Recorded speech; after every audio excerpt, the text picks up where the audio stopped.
Bom dia a todos. A cadeira é meio baixinha, mas eu queria dar as boas-vindas a vocês. Hoje nós temos, então, um seminário de ética animal em homenagem a Tom Regan, que faleceu esse ano, né? E nós temos na mesa, do meu lado direito, a professora Rita Paixão, da Universidade Federal Fluminense, que vai fazer a primeira apresentação dessa manhã, e do meu lado esquerdo, o professor Fábio Oliveira, que também é da Federal Fluminense e que vai fazer a nossa segunda apresentação de hoje. Nós, na parte da mesa seguinte, vai ser uma mesa mais prática e que vai contar com a participação de veterinários, nutricionistas e médicos, né? E depois, na parte da tarde, nós vamos ter uma série de mesas e, durante o dia todo, ali no corredor, nós vamos ter uma feira de produtos veganos, comidas e etc., né?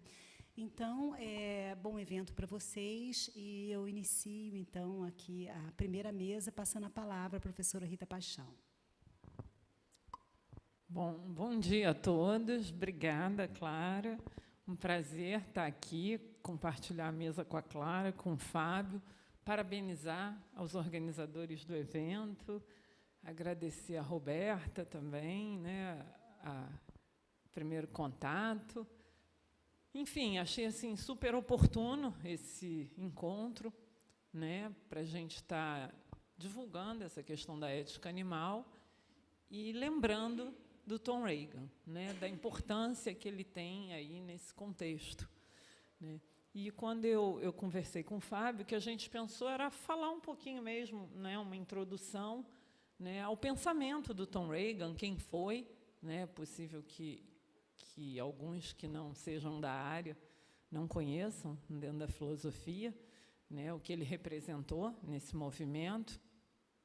E, por isso, essa pequena introdução, né, com o ano de nascimento, filósofo norte-americano, 1938, falecido esse ano, professor emérito da Universidade da Carolina do Norte, e que se tornou mundialmente conhecido exatamente por trazer à tona a questão dos direitos dos animais, né? Bom, falar um pouco do trabalho dele, né? Na verdade, assim, acho que é importante não só a gente falar da teoria dos direitos dos animais dele, mas um pouquinho desse contexto, até para entender melhor algumas posições, algumas colocações, como as coisas foram acontecendo, né? Então, um primeiro livro dele conhecido é de 1976, junto com Peter Singer. E, na verdade, é uma coletânea, né? Para quem conhece, vai falar, bom, como assim, né? Ele fala direitos dos animais, publicando junto com um filósofo utilitarista. Mas, como eles mesmos falam naquele prefácio, naquele momento, quer dizer, na verdade, eu li o prefácio já da segunda edição, né, e quando eles se referem à publicação da década de 70, né, eles falam que o mais importante e o objetivo deles ali era trazer para dentro da filosofia a questão animal, né, não era tanto marcar qual era o posicionamento de cada um, mas trazer. Por que isso? Porque, na verdade, a questão animal ela não aparecia, né, dentro das universidades, das discussões filosóficas. Essa questão ela não estava colocada, né? O próprio Peter Singer, quando ele escreve Libertação Animal, na verdade, começa com um pequeno artigo de 3 autores, um deles é o John Harris, eu esqueci os outros, e esse artigo que fala de questão animal, e esse artigo ele tem tantos comentários, né, que o editor, então, e o Peter Singer é um que escreve uma carta falando sobre isso, e que a carta do Peter Singer também causa tanta polêmica que o editor convida ele para fazer um livro. E daí surge o Libertação Animal, em 1975. Então, na verdade, é um momento em que você não tem muito material. E logo que eles começam esse livro, o que eles fazem? Um resgate de grandes autores que tinham se posicionado, que tinham falado sobre animais. Então, a primeira parte desse Direitos dos Animais e Obrigações Humanas, né, esse livro não foi traduzido, mas essa coletânea começa com Aristóteles, passagens de Aristóteles, Bentham, e alguns, então, filósofos que já tinham falado. E, a partir daí, aqueles que eles conseguem reunir. E eles apontam isso. São poucos que nós conseguimos aqui reunir, que é o Peter Singer, o Tom Regan, o James Rackles, Mary Midley, mais alguns naquele momento, né? Bom, e a partir daí, então, o Peter Singer vai desenvolver toda uma linha utilitarista e o Tom Regan vai publicar, na década de 80, o famoso livro dele, o The Case for Animal Rights, né, onde ele realmente desenvolve mais a sua teoria dos direitos dos animais, sendo que é um livro de 400 páginas, né, um trabalho mais robusto, né, e o que ele faz nesse livro, na verdade, como ele trabalha ali. Primeira coisa que ele propõe é o seguinte: nós temos que falar em direitos dos animais. Que direitos são esses? Né? Direito à vida, direito à liberdade e direito a não ser submetido a sofrimento, né? A sua integridade física. Né? Esses são os direitos que ele começa falando que nós temos que observar nos animais. Né? É disso que ele vai falar o tempo todo. E por quê? Ele vai falar porque é uma extensão lógica dos direitos humanos. Né? Como assim? Como é que ele estabelece essa extensão lógica?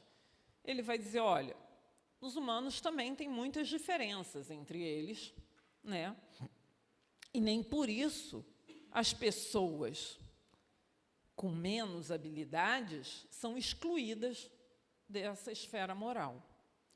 O que ele está fazendo aí é usar o famoso argumento dos casos marginais, que é um argumento que fica bem conhecido no início da ética animal, né, no início todos os autores que abordam a ética animal trabalham nessa perspectiva inicial, assim, o Peter Singer, esses que estão nesse livro da década de 70, eles mencionam o argumento dos casos marginais, seja para criticar ou para defender, enfim. E ele vai, então, dizer isso. O que é esse argumento dos casos marginais? Por que tem esse nome? Marginais no sentido daquilo que não é paradigmático. Né? Ou seja, o que ele está dizendo é o seguinte: se nós atribuímos direitos aos seres humanos, seria com base em quê? Na racionalidade? Mas existem seres humanos que não têm essa racionalidade, né? Casos marginais, ou por deficiência intelectual, ou mesmo bebês, ou pessoas senis que já perderam essa capacidade, enfim. No entanto, isso não quer dizer que tenham menos valor, né? Do ponto de vista moral. Nós estamos falando de uma igualdade moral. E é isso que ele quer colocar para os animais também. Os animais também devem partilhar essa igualdade moral. Bom, mas qual seria, então, a forma de recrutar isso? A partir da similaridade. Quer dizer, ele não está preocupado com as diferenças, e sim com as similaridades. Que similaridades são essas? Né? E aí ele vai usar um outro conceito importante na teoria dele, que é o de sujeitos de uma vida. Né? O que é? Ele vai dizer assim, todos nós somos sujeitos de uma vida. O que ele quer dizer com isso? Ele quer dizer que não é que existe uma biografia. Nós somos seres biográficos e não seres meramente biológicos. né? Ele vai dizer também que estar vivo é diferente de ter uma vida, né? São termos que ele usa, né, exatamente para caracterizar esse sujeito de uma vida, que tem memória. Ele usa alguns aspectos cognitivos, memória, essa capacidade de interação com outros, planejamento futuro, né? E ele vai ficar bem conhecido exatamente por a criação desse conceito bem próprio na teoria dele, né? Bom, e aí surge, então, a outra questão. Bom, mas todos os animais são sujeitos de uma vida? Que animais ele, de fato, atribui, né, essa capacidade de ser um ser biográfico e não apenas meramente biológico? Nesse livro, no The Case for Animal Rights, ele faz um corte onde ele atribui que os mamíferos são sujeitos de uma vida, excluindo todos os outros, inclusive as formas fetais, embrionárias também, dessa esfera moral, né? Isso na década de 80. Tá? À medida que o tempo vai passando, depois ele publica um outro artigo, onde ele inclui as aves, né?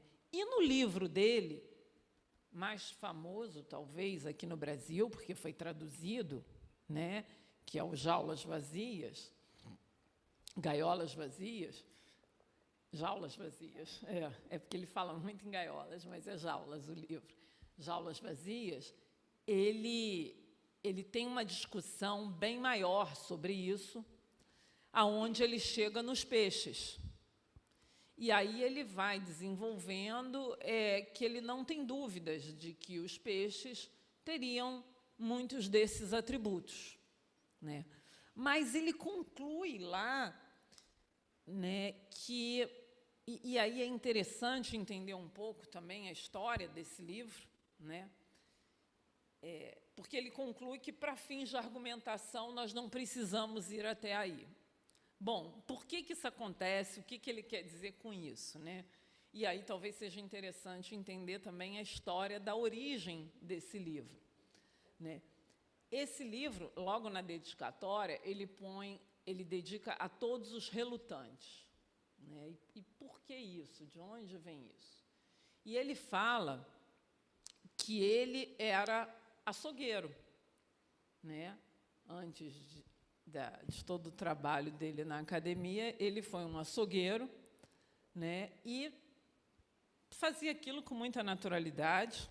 Ele nunca tinha parado para perceber questão animal, né? E, no momento que ele percebe isso, ele foi cada vez mais mudando a sua conduta, né? Se tornando um crítico de todas as práticas que envolvem a exploração de animal, né? Tanto que a defesa dele do direito à vida, direito à liberdade e direito à integridade física, ele deixa isso claro, é incompatível com matar animais, seja para que for, pesquisa científica, alimentação, vestuário, mas não só isso, também assim, a diversão, qualquer coisa que afete a integridade dos animais, a liberdade dos animais, enfim, a vida desses animais, né? Então, e esse livro, então, o Jaulas Vazias, na verdade, ele vai fazer muito mais todo um trabalho, como ele diz no início, que seria esse de, vamos dizer assim, recrutar, né, as pessoas, sensibilizar para a questão animal, né? E, por isso, talvez, ali, ele fale essa coisa. Para fins de argumentação, eu pararia por aqui. Até porque, naquele momento, embora esse livro já seja bem posterior ao da década de 80, no Brasil ele é traduzido em 2006, 2004, se eu não me engano, ele vai dizer que ainda se depara com a negação da consciência aos animais, aqueles que estão negando uma série daqueles atributos que ele está ali recrutando para defender o conceito de sujeitos de uma vida. Então, ele vai dizer, então, seria muito mais difícil incluir os peixes, se nós começarmos com mamíferos e aves e formos avançando nesse sentido. Então, me parece assim um posicionamento estratégico, onde ele deixa claro que ele não tem dúvidas que os peixes também são sujeitos de uma vida, e realmente ele não se refere a anfíbios e répteis, que também, de vez em quando, né, é uma outra questão aí, mas ele não faz essa referência, né, não se detém nesse aspecto. Bom, não sei quanto tempo eu ainda tenho, mas acho que ainda tem mais um tempinho, né, para falar uma outra questão polêmica, é que, em relação à teoria dele, sempre comentada, quando ele chega no dilema do bote, né? Porque o que acontece? Na teoria dos direitos dele, se todos têm direito, todos teriam o mesmo valor inerente. Ele usa, esse é um outro termo importante na teoria dele, que todos os sujeitos de uma vida têm o mesmo valor inerente.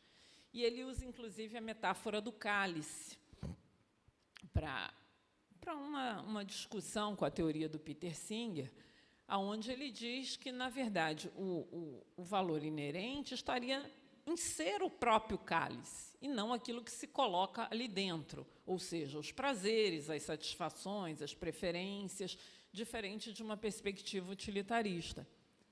O que ele quer dizer com isso é que, se você tem, não importa a espécie, um cão, um cavalo, um boi, um ser humano, todos teriam um valor igual, uma vez que são sujeitos de uma vida. E, por isso, usar um em benefício do outro seria sempre errado, e fazer escolha por um em detrimento do outro seria sempre errado, já que todos têm o mesmo valor inerente. No entanto, numa passagem desse livro, do The Case for Animal Rights, é colocado assim, como então a teoria dele se coloca diante do dilema do bote salva-vidas. Aquelas situações em que você tem 5 indivíduos, não me lembro se são exatamente 5 indivíduos, mas o bote vai afundar e todos vão morrer, porque não aguenta o peso, né? Enfim, é preciso tirar um desses indivíduos para que os outros sobrevivam. E aí vem um detalhe: um desses indivíduos é um cão, por exemplo, e os outros seriam seres humanos. Nessa perspectiva, qual seria a escolha? Ele responde: o cão, né? Então, o que se pergunta é como se justifica essa escolha se todos têm o mesmo valor inerente, né? Como é que que critério é esse? Na perspectiva do Peter Singer, isso ele explica, né? Ele desenvolve todo um conceito de pessoa e realmente aí a questão do cálice, do valor das preferências, das satisfações, prazeres.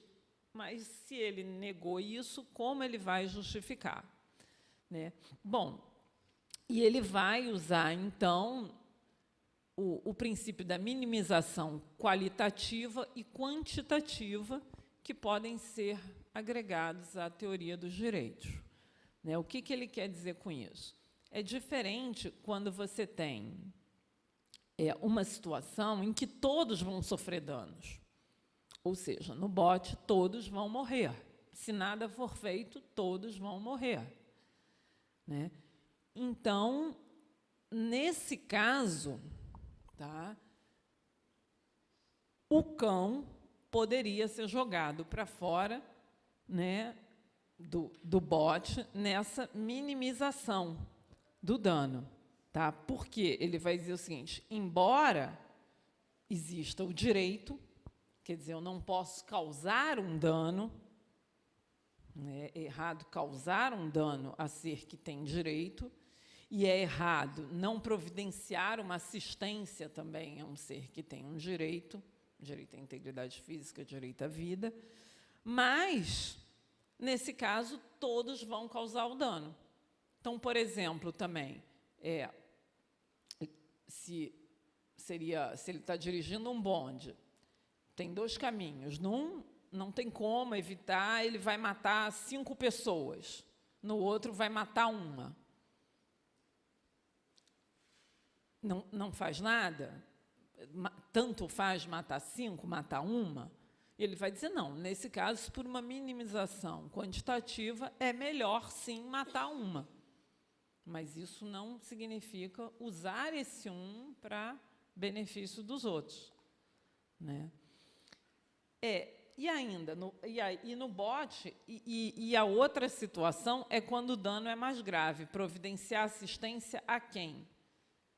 Um vai morrer e o outro vai meramente sofrer um pequeno dano. Então, a quem eu providencio assistência? Ele vai dizer sempre ao caso mais grave, uma minimização quantitativa. O pior é sempre o dano pior, né?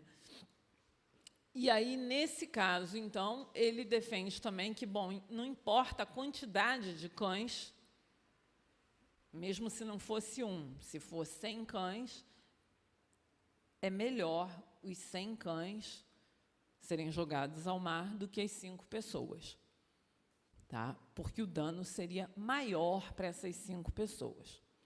É claro que esse é um debate, eu acho que a gente pode voltar no debate, né?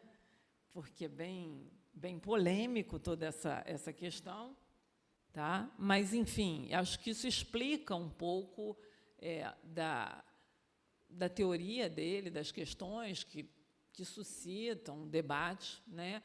Principalmente essa questão dos sujeitos de uma vida, traço o momento que faz esse corte, né? E as situações limite, como lidar com elas, enfim, né? No final da vida, já nos últimos anos, ele já estava aposentado e ele se dedica, na verdade, à literatura, né? Então, para quem não sabe, também ele tem alguns livros bem, enfim, abordagens diferentes, né? Romances, literatura, tá? Era um escritor e, na verdade, acho que o que é inegável, né, independente de todo esse debate que a gente possa trazer sobre aspectos da teoria dos direitos, é que, efetivamente, quem traz esse debate para a cena da ética animal, na atualidade, é ele. Não quer dizer que não tenha ocorrido isso antes, né?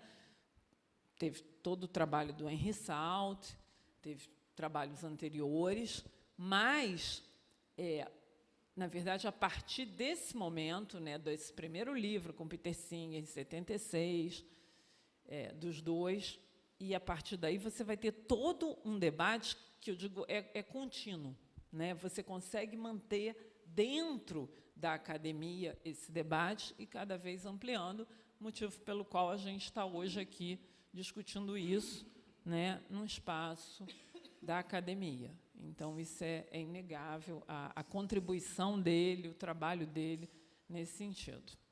Eu fico por aqui, então.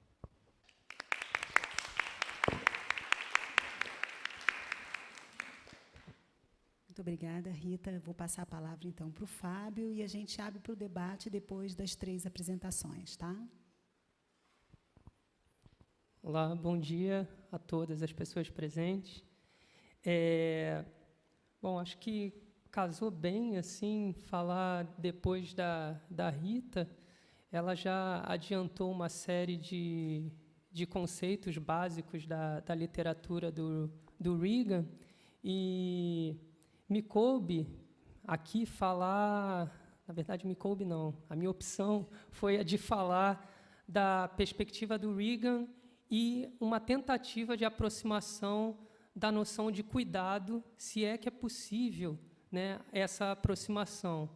Então, eu já de antemão assumo que é um desafio essa tentativa de conjugação de uma perspectiva dos direitos com uma perspectiva que parte da ética do cuidado, né? Uma vez que, pelo menos na trajetória da ética, elas têm origens distintas, sendo uma com uma pretensão universalista e a outra, pelo menos boa parte dela, uma perspectiva particularista, né? E enfim, foi isso mais ou menos que eu preparei para a gente conversar hoje de manhã. Mas antes disso também ressaltando que eu estou muito feliz de estar aqui nessa mesa de abertura, ao lado da Clara e da Rita. Muita satisfação mesmo. Bom, eu passo a leitura para que eu não me perca na argumentação e também para que eu me atenha ao tempo. O lugar do cuidado na perspectiva de Tom Regan. Esse trabalho tem como objetivo principal pensar a perspectiva proposta por Tom Regan à luz do cuidado, ou seja, identificar se sua teoria permite acomodar o cuidado como elemento importante para o desenvolvimento de uma ética animal. Tal desafio se impõe à medida que as teorias animalistas focadas em princípios de justiça têm desenvolvido uma defesa, poderíamos dizer, oposta, entre aspas, à defendida pelas correntes da ética do cuidado. Enquanto a primeira se baseia a partir de uma perspectiva deontológica, a segunda seria contextual, fruto das relações estabelecidas entre os seres partícipes dessa ação. Em linhas gerais, trata-se de pensar, portanto, canais de aproximações e distanciamentos entre Tom Regan e uma ética sensível ao cuidado, como propõe a ecofeminista Karen Warren. A proposta central de Tom Regan reside em defender que todos os seres humanos possuem valor inerente e têm o direito de serem tratados com respeito porque são sujeitos de uma vida. Ou seja, segundo o autor, são sujeitos de uma vida aqueles que são conscientes, dotados de uma identidade psicológica unificada e uma experiência de bem-estar que não pode ser avaliada como melhor ou pior.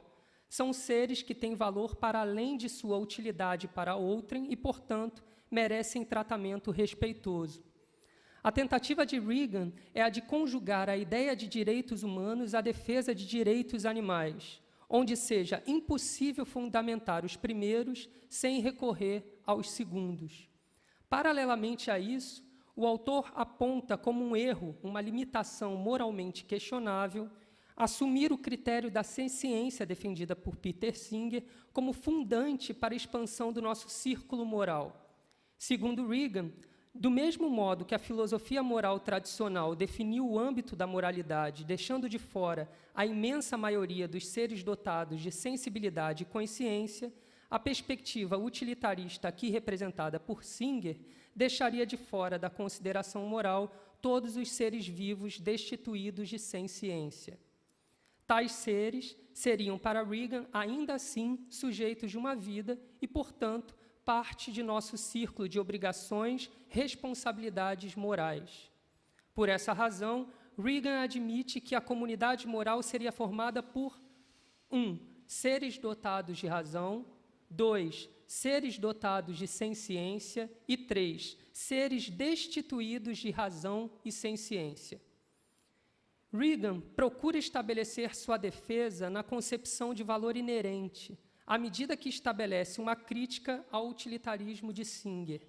Segundo o autor, Singer defende uma teoria agregativa, onde a soma de satisfação e frustração de diferentes indivíduos estaria associada às consequências de todos os envolvidos. Para ele, Singer situaria o valor moral nos interesses dos indivíduos e não nos sujeitos interessados. Isso significaria dizer que, em determinadas circunstâncias, a proposta de Singer aceitaria que os valores inerentes de alguns seres pudessem ser suprimidos em nome da maximização da felicidade ou bem-estar de uma maioria interessada. Para Regan, é fundamental que uma teoria de direitos animais estabeleça como critério a ideia de que nenhum ser com valor inerente possa ser utilizado como meio para alcançar algum fim. Ser sujeito de uma vida seria justamente o critério que aproximaria, na perspectiva de Regan, a luta dos direitos humanos e dos direitos animais. Sendo assim, cito Regan, todos os que possuem valor inerente o possuem igualmente, sejam animais humanos ou não. Fim de citação. Regan, portanto, defende que, caso estejamos corretos em afirmar que todos os sujeitos de uma vida possuem valor inerente, Na mesma medida, deveríamos tratá-los, sob o ponto de vista moral, da mesma forma. Logo, deveríamos atribuir direitos morais básicos também aos animais. Destaco, nesse instante, uma primeira observação. O fato de atribuirmos mesmo valor moral a todos os sujeitos de uma vida, aqui definidos por Tom Regan, não nos leva necessariamente a ter que tratá-los da mesma maneira. Ao que tudo indica, um olhar mais atento ou cuidadoso para cada tipo de vida torna-se etapa necessária para que possamos promover uma perspectiva mais inclusiva e, na mesma medida, mais justa. Não se trataria de, pura e simplesmente, estender nossa comunidade moral quantitativamente, mas de qualificar as relações que são estabelecidas entre os partícipes dessa mesma comunidade moral.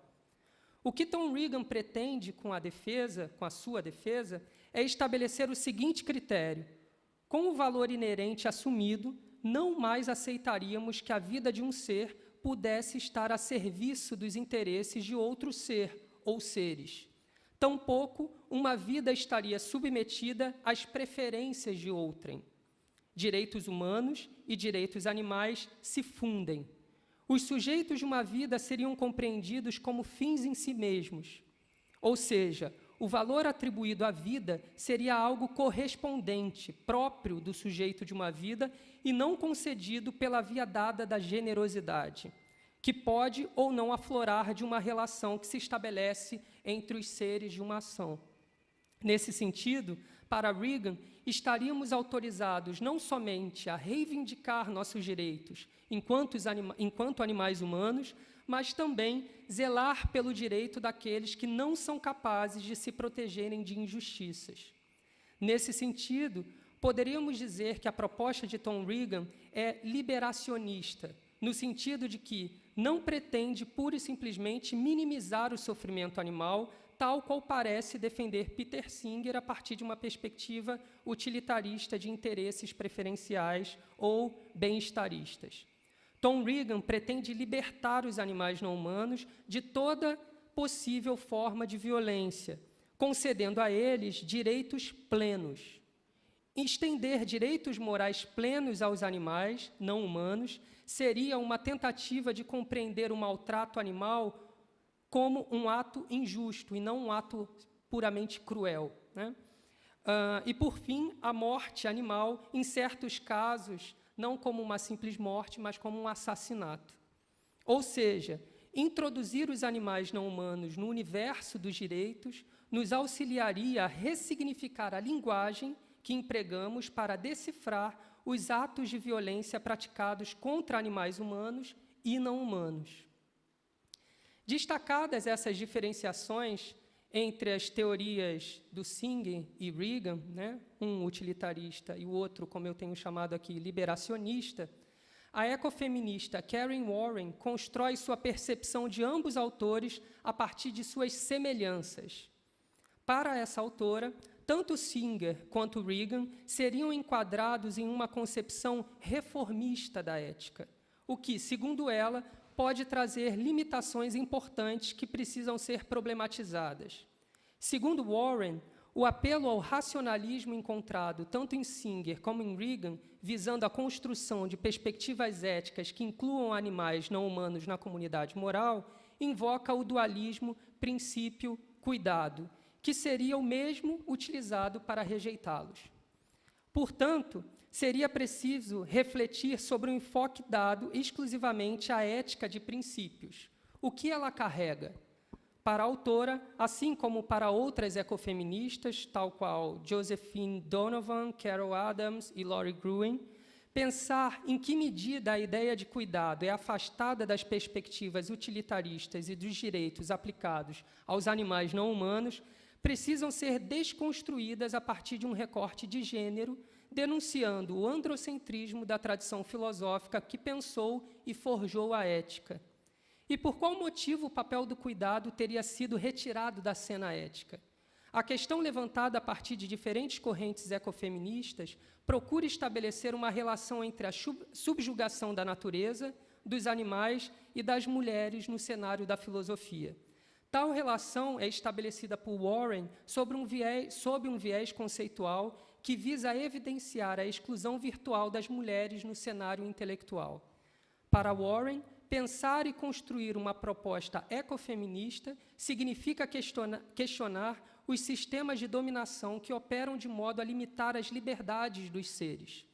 Questionar as bases dos sistemas seria uma reflexão crítica a respeito das estruturas e instituições que sustentam o modo como enxergamos e localizamos aquele que nós nomeamos como outro.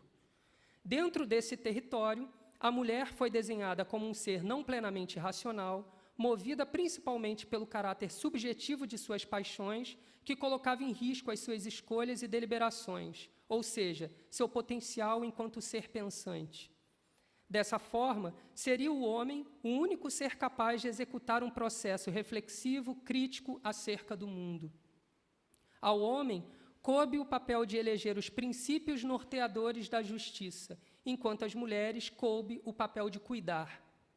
Assim, o cuidado, considerado tarefa feminina, foi pouco a pouco retirado da cena ética, sendo considerado, para muitas perspectivas da ética, uma abordagem meramente parcial, particularista, logo limitada e inadequada sob o ponto de vista da moral universal.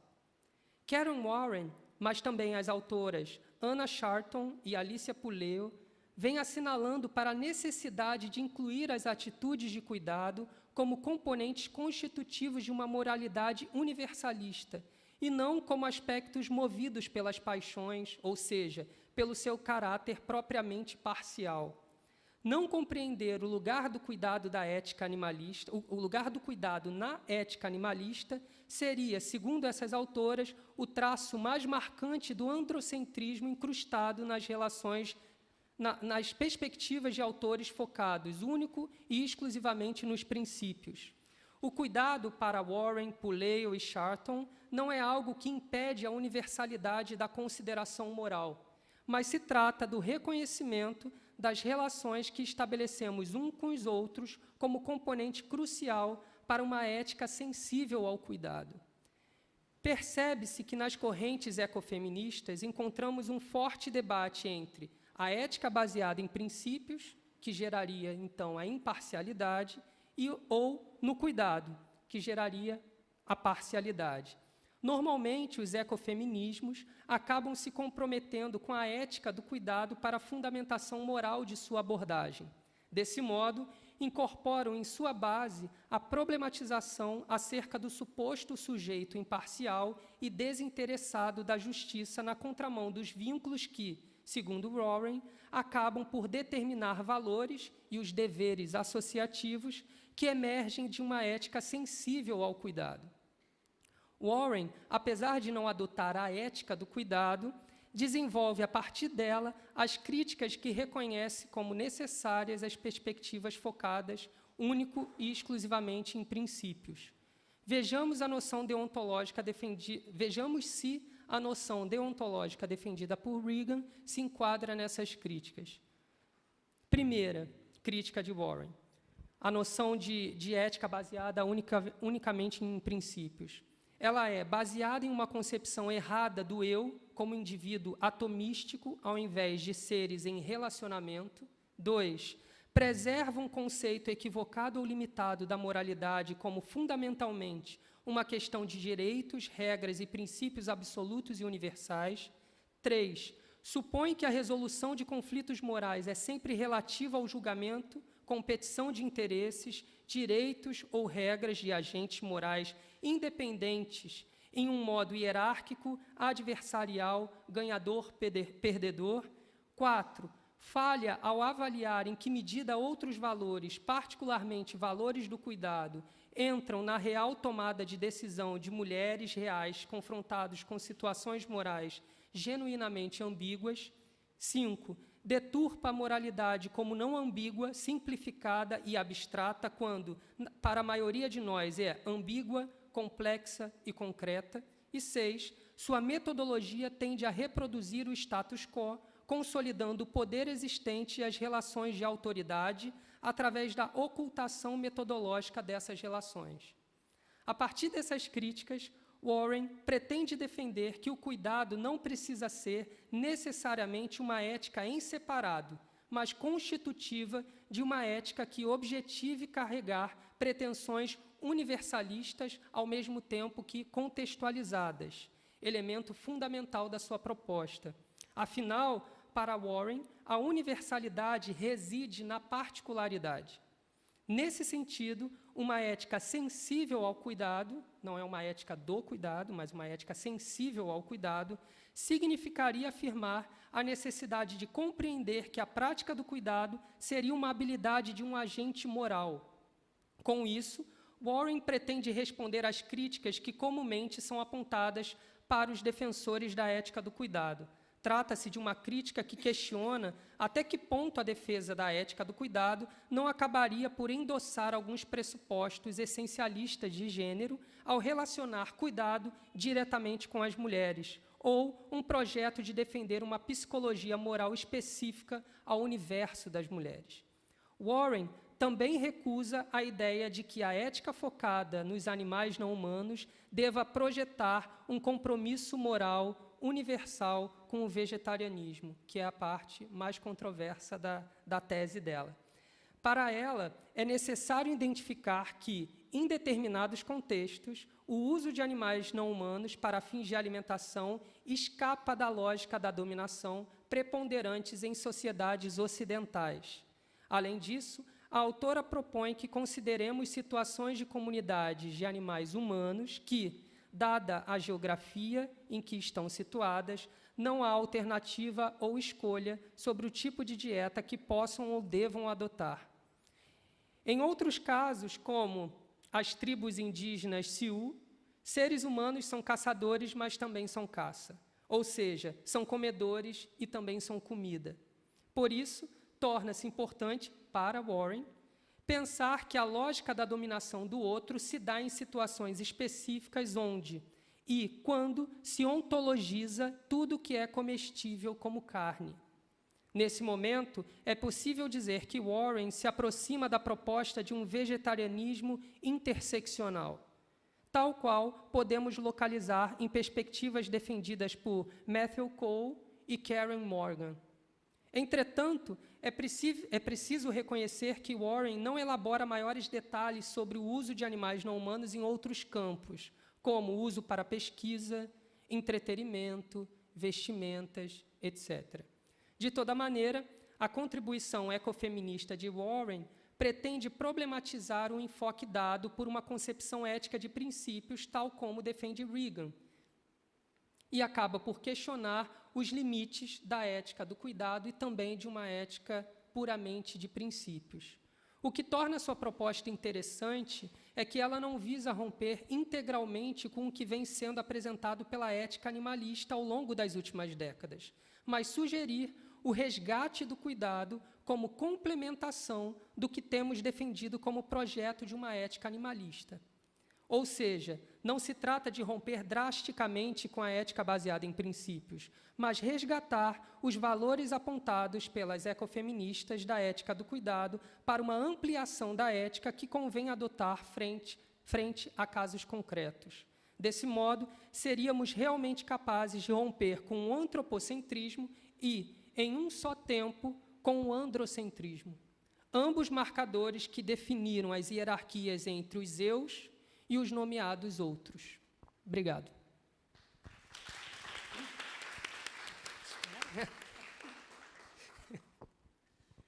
Bom, é muito bom falar depois da Rita e do Fábio. A gente não combinou, mas eu acho que vai encaixar perfeitamente.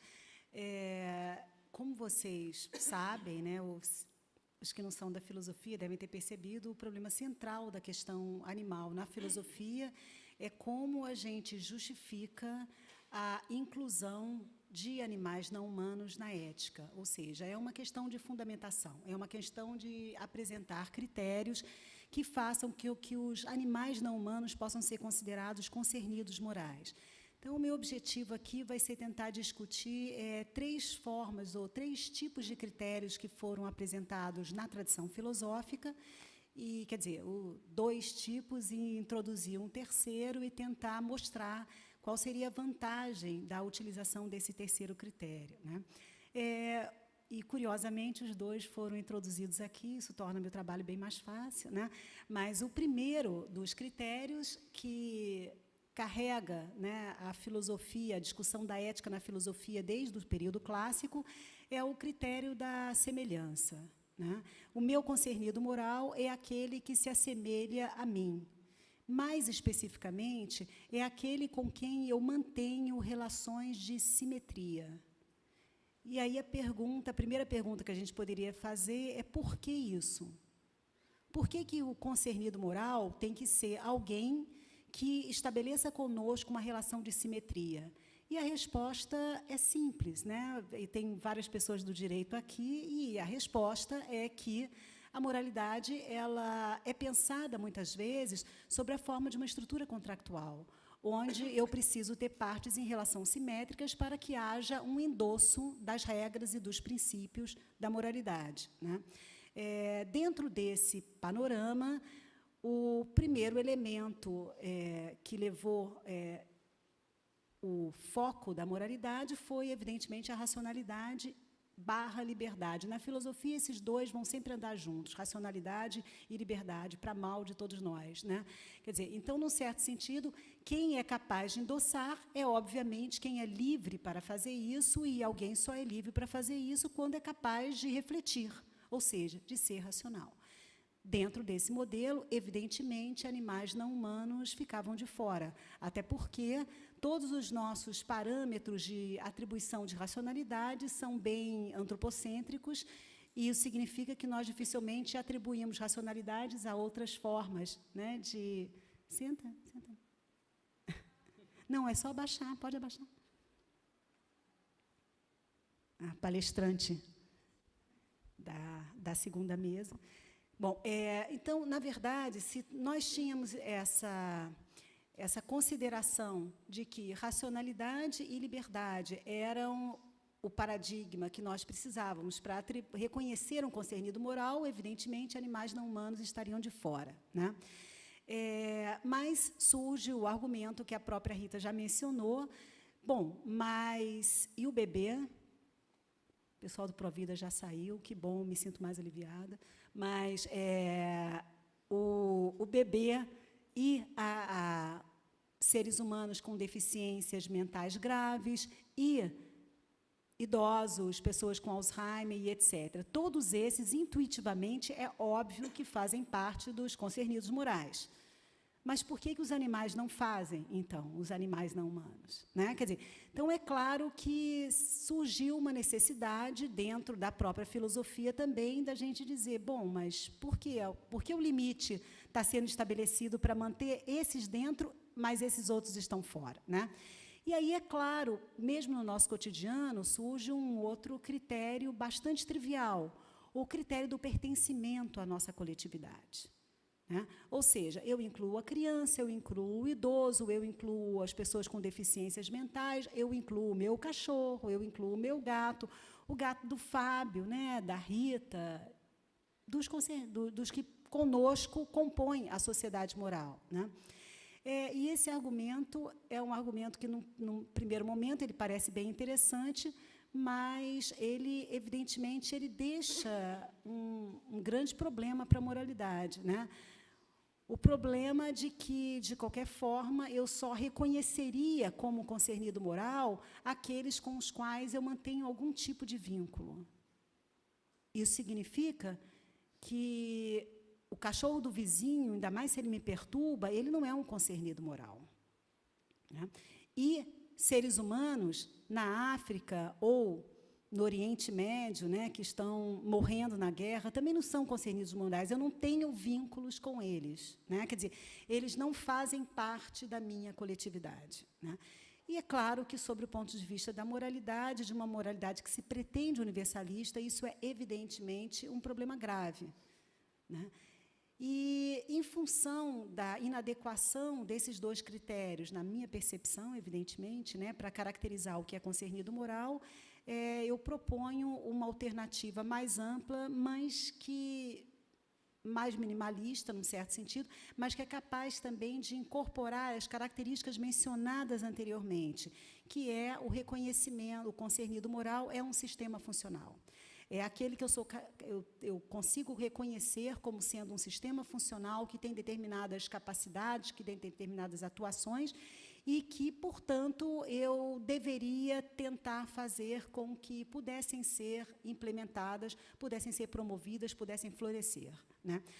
A partir dessa perspectiva, então, a gente poderia dizer que, em caso de sistemas funcionais como nós, seres humanos, e seres humanos que, como nós, passaram por um certo nível de escolaridade e que possuem um certo grau de desenvolvimento cognitivo e engajamento político, o poder de votar é uma capacidade fundamental, é um funcionamento básico, né? Então, se isso se visse negado a algum de nós, isso seria um problema grave sobre o ponto de vista da moralidade. Mas o fato de nós termos essa capacidade não significa que seres que não possuem essa capacidade, mas possuem outras capacidades, não devam ter essas outras capacidades implementadas. E, desse ponto de vista, nós também não temos nenhum tipo de critério sobressalente para estabelecer uma hierarquia. E aí a gente volta para o problema do bote, né? Quer dizer, de antemão, eu falo sempre isso, que já sou até cansativa. Eu acho que filósofo não tem nenhuma imaginação e pensam sempre exemplos imbecis, né? Então, o exemplo do trem eu acho horrível. Eu já nem menciono mais, porque o trem tem sutilezas que a Rita fez questão de omitir aqui, porque são demais. Mas, de qualquer maneira, em nenhum contexto nós vamos estar dentro desse tipo de problemática. Eu tenho um bote com 10 seres e um precisa ser jogado fora, né, para que os outros sobrevivam. A vida é muito mais complexa do que isso, né? Então, a resposta que eu costumo dar a esse tipo de questão é que eu só preciso estabelecer uma hierarquia porque eu tenho um problema imbecil, né? Se eu não tivesse um problema imbecil, eu tivesse um problema real, eu teria que introduzir uma série de elementos para tentar tomar uma decisão mais acertada. E a decisão mais acertada, no meu entender, é sempre aquela que vai levar em conta quais são os funcionamentos desses indivíduos e qual a melhor forma de promovê-los dentro daquele contexto específico. Eu costumo dar, em sala de aula, 2 exemplos, e desculpe a Ana, desculpe alguns alunos meus que já ouviram incessantemente esses exemplos, mas a questão é a seguinte: eu estou aqui eu tenho 2 seres, 2 indivíduos, que precisam de um medicamento, e esse medicamento vai salvar a vida desses indivíduos, ou tem grandes chances de salvar, né? Melhor dizendo assim, porque, afinal de contas, eu também não estou recorrendo a nenhuma entidade transcendente para garantir isso. Mas, esses 2 indivíduos, eles têm a diferença de que um deles é capaz de compreender que, embora o medicamento vá promover muito sofrimento, muita dor, no final das contas, ele vai ter uma chance de sobreviver, e sobreviver sem sofrimento e sem dor. O outro indivíduo não tem essa capacidade, né? E a pergunta, num certo sentido, é que, diante de um contexto desse tipo, a minha tendência seria de fornecer o medicamento para esse indivíduo, para quem eu posso dizer: olha, você vai sofrer muito, mas você tem grande chance de ficar bom, você quer apostar nisso? Se para o outro indivíduo eu não tenho condição de fazer isso, e o sofrimento vai ser percebido por ele apenas como um sofrimento, e se eu tiver que fazer uma escolha, né, e aí eu também já estou dando exemplo esdrúxulo também, né, porque eu sei que não é exatamente assim, mas eu optaria para o primeiro indivíduo, né? Mas, vamos pensar agora uma outra situação. Eu tenho um prato de comida, eu tenho 2 indivíduos, mais uma vez, que estão passando fome, estão morrendo de fome.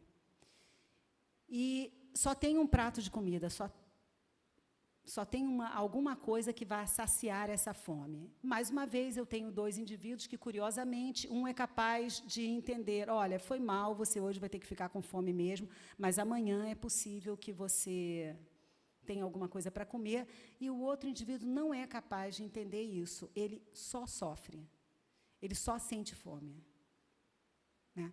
Nesse caso, a minha opção seria em dar o prato de comida para esse que não é capaz de entender de que a fome de hoje pode não ser a fome de amanhã e que, né, e só percebe a fome, só se percebe o sofrimento da fome, né?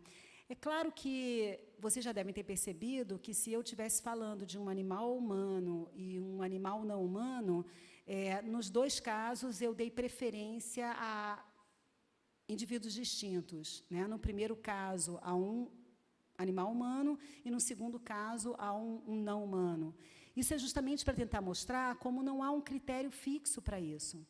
Porque o critério o que nós vamos tentar fazer é depurar até que ponto aquele indivíduo ele é capaz de conviver minimamente com aquela violação de um funcionamento que para ele é básico, para ele é constitutivo do próprio florescimento, né? Então, eu acho que a vantagem de ver as coisas dessa maneira é que ela, em primeiro lugar, não estabelece hierarquias a priori entre tipos de seres. E, em segundo lugar, né, ela faz também que a gente tenha que refletir um pouco sobre o que são as demandas dos diversos indivíduos. Porque o que eu costumo dizer é que a ideia de que os próprios seres humanos possuem demandas que são fixas e que são as mesmas no decorrer da própria existência é uma falácia total. Nós nos transformamos o tempo todo e as nossas demandas de hoje não foram as de ontem e não vão ser as de amanhã, né? Quer dizer, então, encarar a nossa própria, a ideia do concernido moral dessa maneira, nos permite justamente visibilizar uma natureza humana e não humana, não fixa, não pré-estabelecida, mutante, e a moralidade como algo que tem que corresponder a essas demandas, ela tem que perseguir essas demandas de forma a tentar satisfazê-las, né? Então, na verdade, uma terceira vantagem dessa perspectiva seria que, justamente, ela é capaz de reconhecer os critérios, então, elencados pela tradição, mas ela não se limita a eles, tentando, de fato, ampliar o escopo da moralidade e estabelecendo uma distinção que não é muito clara em outras perspectivas entre o agente moral e o concernido moral. Agentes morais somos nós que tomamos decisões morais e que somos obrigados a nos responsabilizar por essas decisões. Mas o concernido moral é qualquer sistema funcional, né? E qualquer sistema funcional, é claro, dependendo do modo como ele venha a ser caracterizado. Uma sexta ou quinta vantagem dessa perspectiva é que ela não supõe nenhum tipo de fundamentação transcendente. E uma sétima vantagem, que para mim é muito cara, ela não supõe a vida como valor absoluto.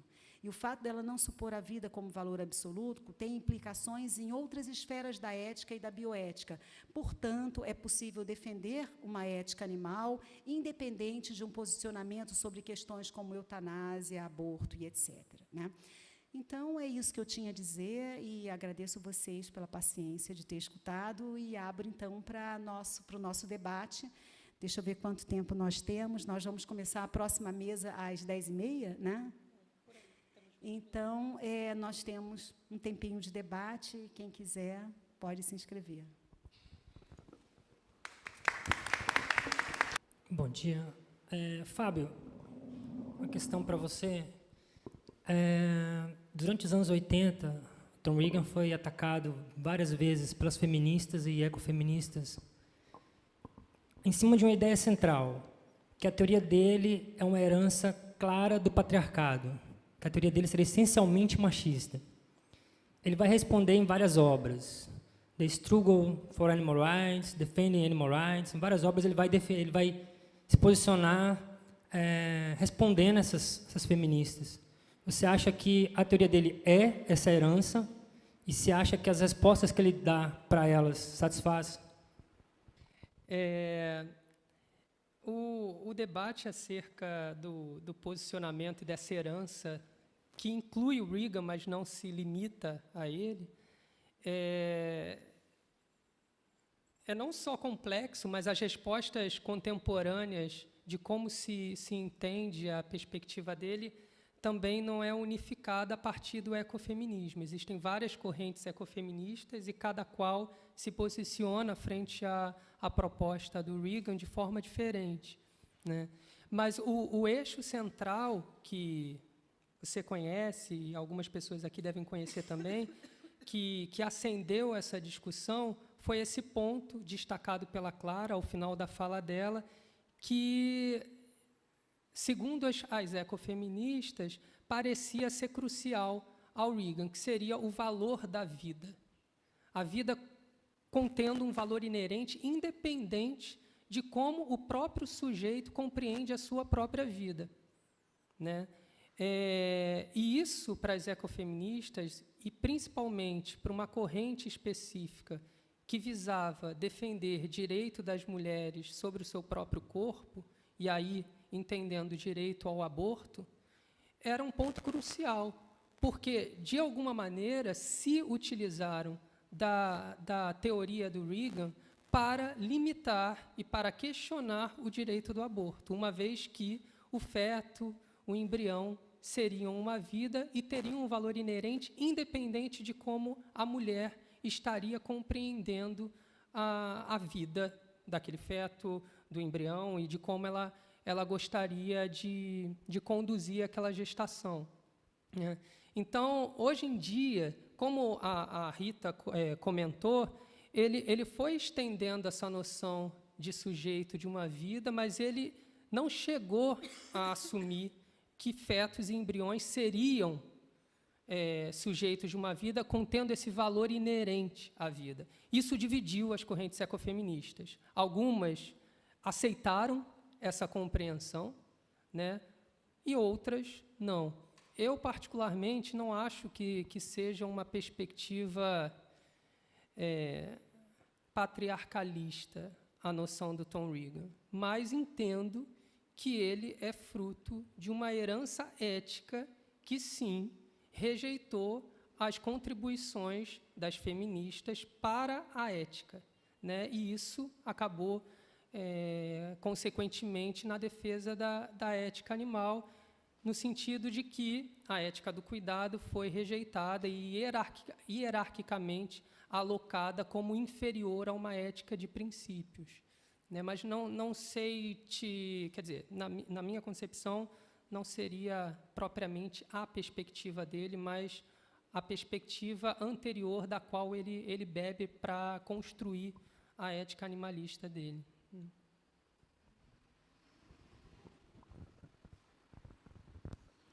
Gostaria de fazer uma pergunta, talvez a professora Rita saiba responder melhor, no caso, sobre o Tom Reagan, ele foi, de fato, o precursor com a proposta do abolicionismo animal, ou existiu filósofos que já haviam elaborado essa ideia do abolicionismo? E eu gostaria de saber se hoje existem filósofos mais modernos que tratem desse assunto com uma abordagem próxima à de Tom Reagan.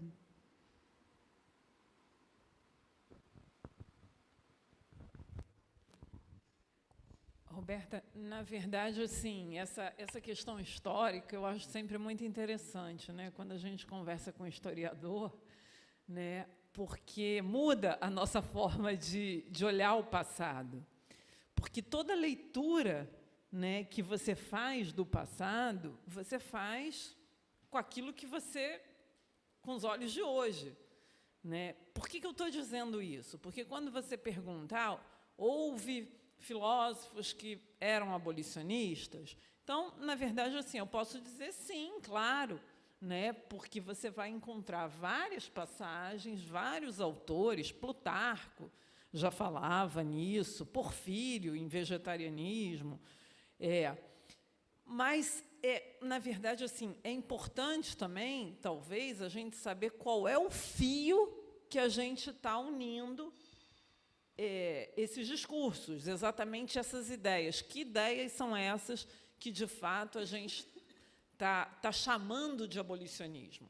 E o que a gente está chamando de abolicionismo hoje é uma coisa, né, que não se restringe, por exemplo, à alimentação, envolve todo um campo aí da pesquisa biomédica e de uma série de outras práticas que talvez, naquele momento, aquele determinado autor no passado não tivesse feito a menor referência, ou até porque a prática talvez nem se colocasse daquela forma, né? Como o caso da pesquisa biomédica, por exemplo.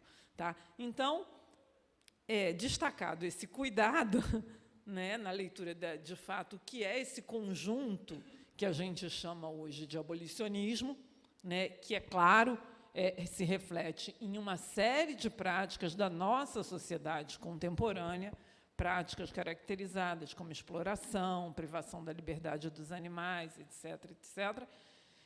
E aí, olhando, então, no passado, a gente vai ter, ao longo do tempo, esses vários filósofos que realmente se colocavam, em momentos diferentes, críticas a aprisionamento, a não liberdade, né? Sim. Agora, direitos dos animais, talvez realmente nessa corrente do Reagan, o precursor tenha sido um trabalho de 1892 do Salt, né? Onde ele então dá uma continuidade. Em 1700, acho que foi 1792, não sei se eu estou, porque acho que os dois eram uma diferença de 100 anos. Teve um trabalho que defendia direitos para os brutos, para as bestas, enfim, para os animais. Mas, na verdade, era uma ironia, né? Foi uma sátira, quando se começou a reivindicar, em resposta a um trabalho que reivindicava direitos das mulheres, né? Então, embora falasse, ele, na verdade, uma leitura atenta, vê que é o contrário, era para desmoralizar toda aquela reivindicação, né?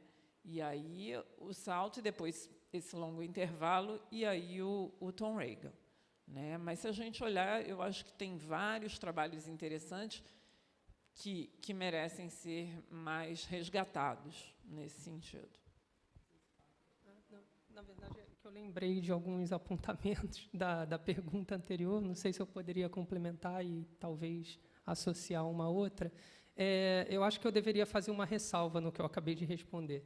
Acho que não me compete, na verdade, identificar se a obra do Reagan é ou não herança do patriarcado, né?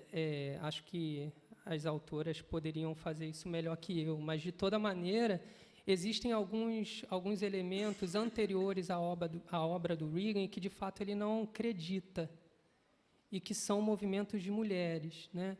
A própria Françoise de Bonne, que escreve uma obra, Feminismo ou Morte, anterior ao Tom Reagan, e que propõe, inclusive, ela que forja o conceito ecofeminismo, ela em nenhum momento é creditada por ele, ainda que se encontre na obra dele algumas passagens que poderiam ser referências diretas à obra dela. Então, há um apagamento também dessas contribuições, além de também não se fazer nenhuma referência aos primeiros movimentos contra a vivissecção. Foram movimentos de mulheres que tinham acabado de entrar nas universidades inglesas. Então, acho que são elementos também que a trajetória, essa história da ética animal vai ocultando. E, quando aparece de maneira um tanto caricata, como se não fosse um movimento complexo e que reivindica, né, direitos aos animais, não com base ao que o Singer, em um dos prefácios da Libertação Animal, diz, essas pessoas que amam os animais, né, tentando, de alguma forma, diminuir. Eu entendo qual é a posição e o questionamento que ele levanta a partir disso, mas quais são as repercussões dessa afirmação para um grupo que está reivindicando uma ética animalista a partir de uma ética do cuidado? Então, acho que são elementos também que são importantes de ressaltar, né?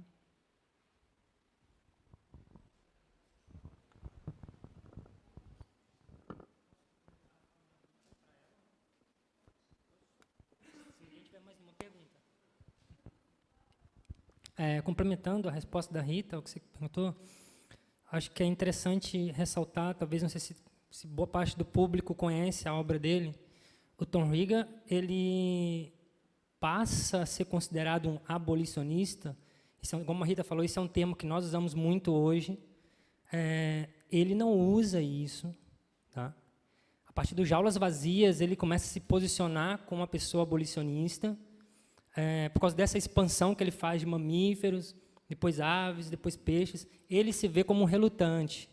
Então, a partir do momento que ele se vê como relutante, ele escreve para os relutantes, ele não tem esse posicionamento extremamente forte, assim, eu sou um abolicionista, eu luto para acabar com todas as formas de exploração.